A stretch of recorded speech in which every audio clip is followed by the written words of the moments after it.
안녕하세요. 보이는 차이나 시작하겠습니다. 미래에셋증권에서 중국 증시 열심히 보고 있는 박수진입니다. 이번 주 저희가 지난주 첫 보이는 차이나 이후로 두 번째 방송인데요. 우선은 이번 주에 중국 증시 굉장히 셉니다. 네, 우선은 중국 증시 지금 미국도 우리나라도 굉장히 연일 약세를 보이는 가운데 중국 증시 무슨 일이 있길래 이렇게 나홀로 강세냐라는 게 굉장히 많이 궁금해하실 것 같아요. 자, 보시면 6월 들어서, 그러니까 사실 연초 대비로 했을 때는 모든 지수가 다 하락세입니다. 하지만 6월 들어서 지금 보시면 여기 과창업판, 과창판, 심천 성분지수, 항생테크지수, 상해종합 항생 여기까지 다 중국 지수예요. 중국 주요 지수들이 이렇게 상위권, 상승에서도 상위권을 나타내고 있다. 이런 일이 굉장히 드물거든요. 그래서 어떤 일이 있었는지 또 주간의 이슈를 좀 한번 다뤄볼까 싶습니다. 그래서 우선 어떤 이슈가 있었는지 한번 살펴보시죠. 자, 첫 번째. 최악의 시기는 지났다. 5월 경제지표 개선.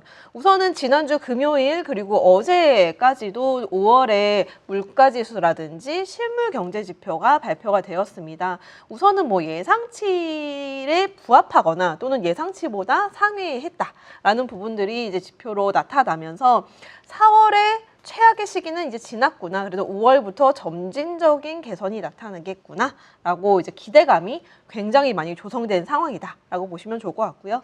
두 번째는 시장이 좀 빠질 때쯤, 그러니까 장중에 시장 흐름에서 계속 이렇게 좀 하락세를 또 나타내다가도 또 갑자기 이런 전기차 판매 촉진 정책 한 번 더 예고가 나온다라고 했을 때는 또 분위기가 갑자기 전환되는 모습들이 계속 나타나고 있어요. 그렇기 때문에 이런 여전히 정책 기대감이 계속되고 있다라는 점을 주목해 보시면 좋을 것 같습니다. 그래서 첫 번째 5월의 경제지표가 어떻게 개선는지 한번 체크를 해보고 넘어가겠습니다. 금요일에 나왔던 물가지수인데요. 여기 숫자 보이시죠? PPI 지수는 어쨌든 또 6.4 그리고 CPI 지수는 2.1을 기록을 했습니다. 사실 이런 숫자가 어느 정도길래? 감은 사실 이렇게 다 봤을 때는 좀 안 오실 텐데요. 우선 예상치 자체는 6.4 예상치 부합이죠.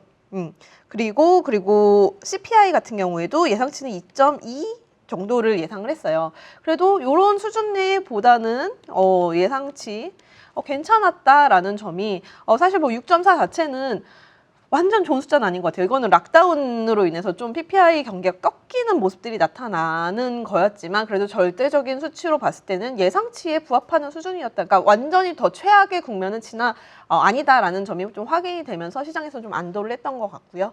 그리고 2.2라는 CPI 소비자 물가 지수도 사실 굉장히 부담스러운 수준까지는 아니고 그리고 식품 가격은 조금 하락세. 그러니까 사재기는 안정이 됐고 그래도 돼지고기 가격이나 이런 부분들은 다시 좀 상승하는 모습들이 나타났다라고 보여지면서 그래도 시장에서는 좀 다시 첫 번째 안도가 나왔고요. 요거는 어제 나왔던 따끈따끈한 지표입니다. 실물경제 지표인데요. 산업생산, 소매판매, 고정자산 투자 모두 예상치 상회. 그리고 여기 지표를 보시면 딱 4월에 바닥을 찍고 올라가는 모습들 나타나고 있죠. 고정자산 투자 같은 경우에는 누적으로 나오고 있어요. 그렇기 때문에 여기는 약간 하락세이긴 했지만 예상치였던 6.0%보다는 높은 수치 6.2%를 기록했고 인프라 투자라든지 제조업단에서 그래도 고정자산 투자가 활발하게 나오고 있다라는 점이 시장에서는 굉장히 긍정적으로 환호하는 모습이었다라고 보시면 좋을 것 같아요. 그래서 이런 부분들은 앞으로 6월에는 아예 봉쇄가 좀 풀렸으니까 그래도 조금 더 반등이 나오겠지라는 기대감이 조금 더 큰 것으로 판단을 하고 있습니다. 자, 제가 두 번째로 아까 말씀드렸던 시장이 조금 지지부진한 느낌이 든다라고 했을 때 정책이 한 번씩 계속 나오고 있잖아요. 그래서 중국에서도 지금 5월 말부터 6월 중순까지도 자동차에 관련된 소비 촉진 정책이 끊임없이 나오고 있다라는 점을 한 번 더 제가 종합해서 말씀을 드리려고 해요. 사실 매일매일 일간으로 전해드렸긴 했지만 그래도 요거 한번 모아보면 자동차에 관해서 최근 들어서 어떤 좋은 정책들이 나왔는지가 한눈에 보이니까 자, 보시면 요거 앞에 거 큰 글씨만 보시면 될 것 같아요. 요 이제도 하는 관련 부처들도 다 달라요. 여기서 다 각자 나온 건데 중국 재정부와 세무총국에서 승용차를 살 때 취득세를 인하해주겠다라고 발표를 한 거죠. 그래서 보면은 6월 1일부터 12월 31일까지 올해 이제 남은 기간 동안 승용차 살 사람들은 취득세 인하의 혜택을 받을 수 있다. 근데 어떤 승용차를 살 때 30만 위안 이하와 배기량 2000cc 이하 승용차 구매. 배기량 2000cc라고? 이거는 내연차를 얘기하는 거 아니야?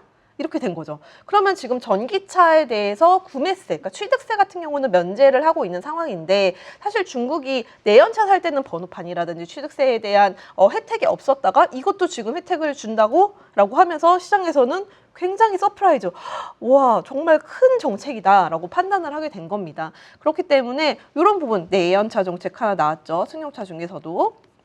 두 번째는 중국 상무부에서 전기차에 대해서 농촌 보급을 더욱더 확대시킬 수 있는 정책을 펼치겠다.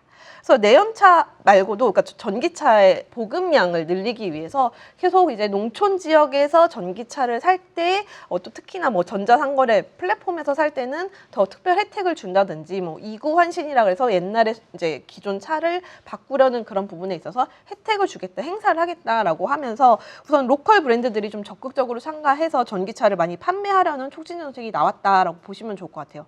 그 외에도 지방 정부별로도 계속 뭐 올해 안에 지금 전기차든 내연차든 사면은 추가적으로 비용을 더 지원을 해준다는 8천 위안 또는 1만 위안 지원해주겠다, 인하해주겠다 이런 식으로 지금 지원 정책들이 계속 이어지고 있다라는 점을 계속 주목을 해보셔야 됩니다. 그렇기 때문에 지금 시장이 반등할 때 제일 세게 오른 섹터 자동차.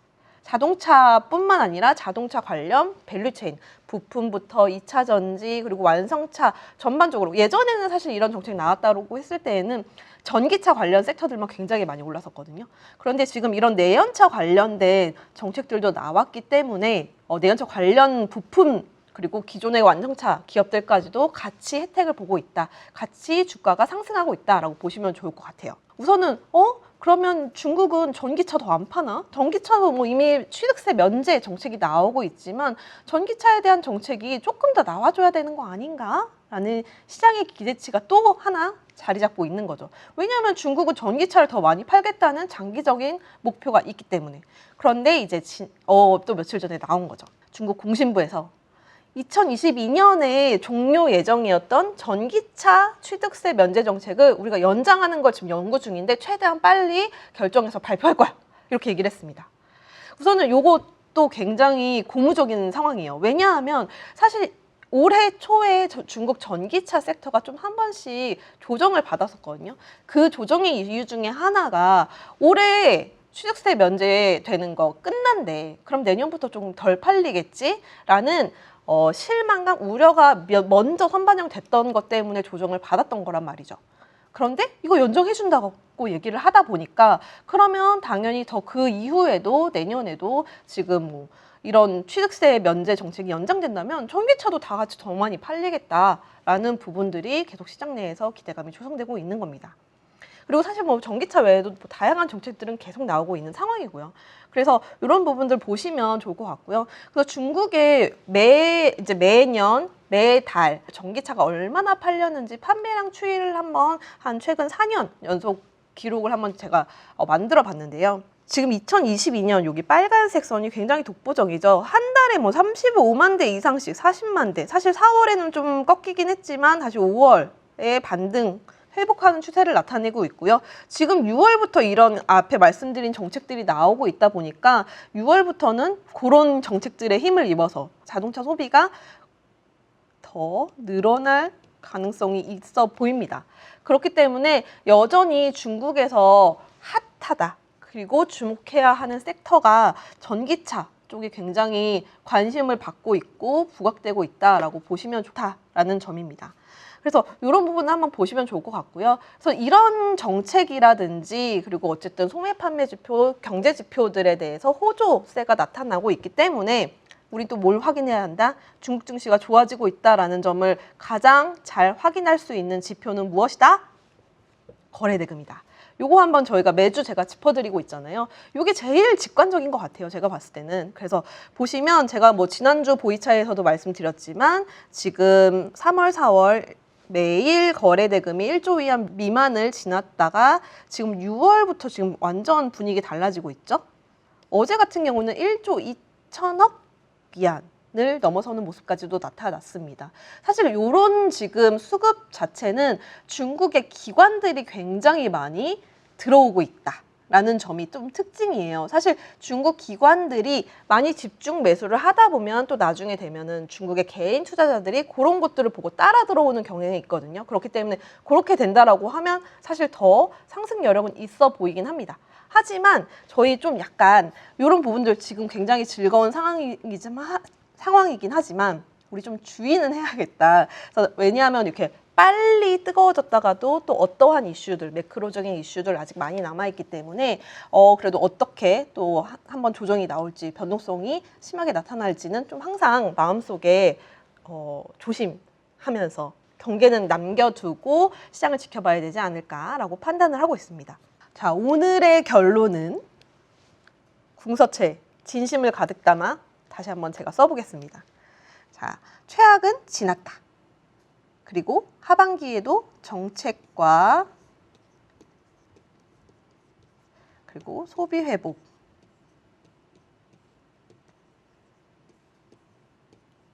기대해볼 만하다라는 점이고요. 하지만 지금 뭐 수급적인 부분이라든지 이런 것들은 굉장히 탄력받은 거는 맞아요. 하지만 그래도 우리는 중국 시장 볼 때 너무 빨리 뜨거워지면 또 빨리 식을 수도 있다 보니까 항상 경계심은 남겨놔야 된다라고 보고 있고요. 항상 매주 목요일 보이차 통해서 중국 시장의 분위기, 흐름 같이 짚어 가시면서 중국 시장 대응하셨으면 좋겠습니다. 네, 오늘은 여기까지 정리를 하고요. 보이는 차이나 다음 주 목요일에도 만날게요. 감사합니다.